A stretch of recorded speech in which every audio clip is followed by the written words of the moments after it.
In the summer of 1518, a woman in France stepped into the street and began to dance. She didn't stop. Not that day. Not the next. And soon, hundreds joined her. Some danced until their feet bled. Others danced to their deaths. This wasn't a party. It was a plague. Strasbourg, a city along the Rhine River, was no stranger to hardship. That summer, the heat was stifling. Famine loomed, and disease spread like wildfire. But no one expected what came next. A plague with no rash, no fever, just dancing. And it all began with one woman. In July 1518, Frau Troffea walked into the narrow cobblestone street and started dancing, alone, silently, obsessively. Neighbors watched curiously, then with growing concern. She danced into the night.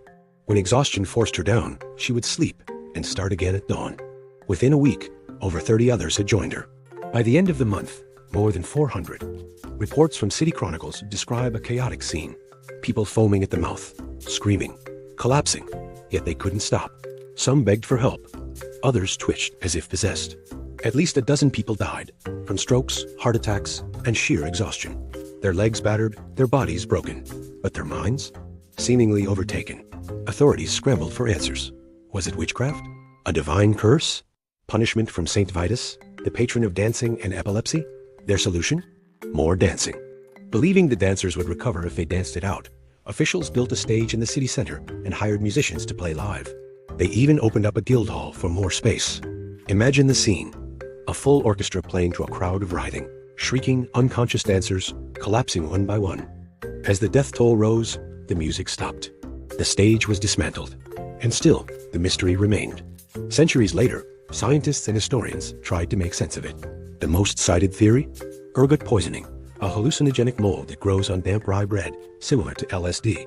It can cause convulsions, hallucinations, and psychosis.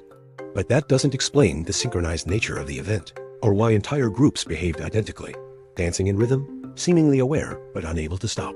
Another theory: mass psychogenic illness, a type of psychological outbreak like mass hysteria. Under extreme stress, fear, and trauma, people mirror each other's behavior unconsciously. It's happened in schools, factories, even monasteries. Could the trauma of famine, war, and plague have pushed Strasbourg into collective madness? What's truly disturbing is, this wasn't the only time. Dancing outbreaks occurred in the 11th, 14th, and 17th centuries, some lasting for weeks. One account from the Netherlands described children dancing into the sea. In each case, the symptoms were the same: exhaustion, hallucination, rhythmic movement, and death. Some believe these were spiritual episodes.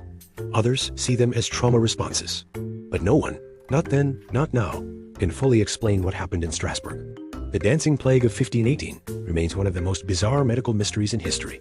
Was it disease, delusion, or something else entirely? If you enjoy forgotten stories like this, subscribe and check out our next episode: The Pope Who Dug Up His Rival's Corpse and Put Him on Trial.